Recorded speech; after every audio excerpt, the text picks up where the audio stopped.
Hey everyone, in this video we're going to be talking about how to maximize your learning and application of the CliftonStrengths assessment. After you take such a valuable assessment, you want to get the most out of it. And people who actually use their strength on a day-to-day basis are 600% more likely to be engaged at work and 300% more likely to report a happier quality of life.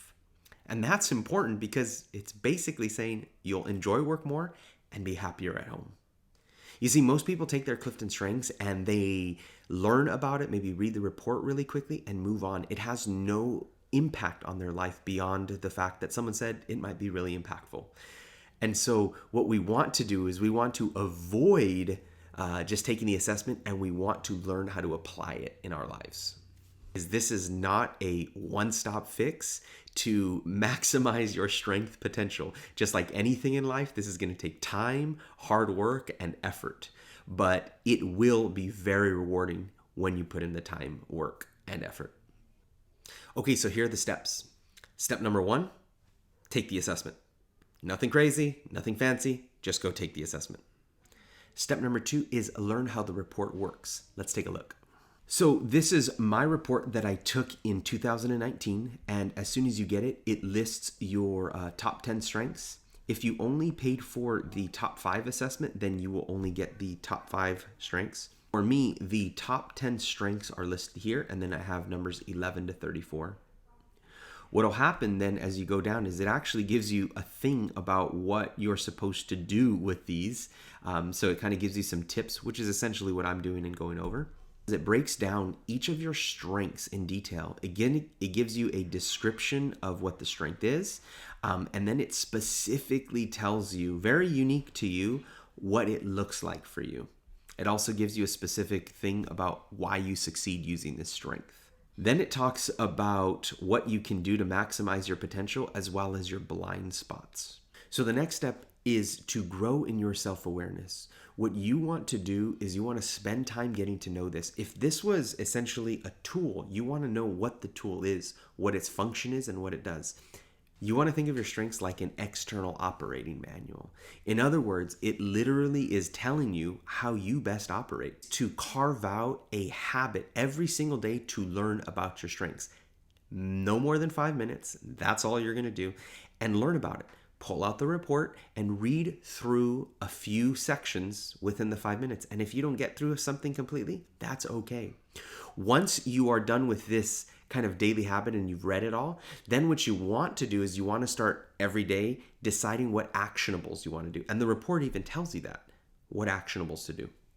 Then you're going to want to think through your blind spots as well and get to know yourself in terms of, oh, this might mean this or this might mean that. What you want to do is, as you're growing in your self-awareness, you want to be able to push certain strengths out and pull certain strengths in. For example, my strength of discipline, I believe that's number 3 for me. I always love to pull it out and get things organized and in order. But sometimes, like when I'm starting a YouTube channel, you can't do that.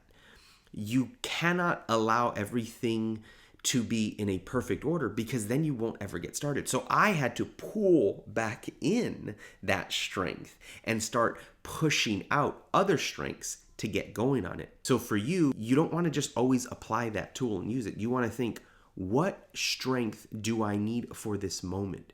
What strength do I need to push out? What strength do I need to pull in? And start to get to know yourself. Again, taking just a few minutes every day over the next few months, it will literally transform how you think about your day and how you operate within the parameters of your day based on your strengths. Do I need to pull this in? Am I being too flexible? Am I being too disciplined? Do I need to invert this? So after you've taken a significant amount of time to learn your strengths, what you want to do is then say, what is my way to grow through this?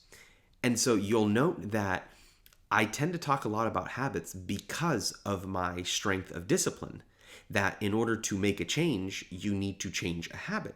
And that's fairly true, but that is like my pathway forward for transformation. And it is one that I think is effective for pretty much everyone. However, what's your pathway forward for transformation based on your strengths? What strengths do you need to push? Do you need to pull? Do you need to help develop yourself in order to grow through strengths? If you take time to get to know yourself in the context of your strengths, if you actually seek to do the actionables, figure out the blind spots that you have within your strengths, things will begin to transform for you both at work and at home. You'll find more joy with the things you're doing. If there's a boring project, you might want to say like, well, what strengths do I need to push out? For me, it's simple. If something is really boring, I ask, how can I organize? What can I learn here? Those are like very particular questions that I've learned to ask when I'm facing a boring project. On the other hand, I've learned that I also need to say, well, what strengths do I need to pull back on here? Am I over-organizing? Am I over-learning and not producing an outcome? My encouragement for you in all of this is get going. After you take the assessment, dig in and get to know yourself. Learn about your tools. Let me know what your top 5 strengths are in the comments below, and let me know what insights you've had. Until next time, I'll see you guys.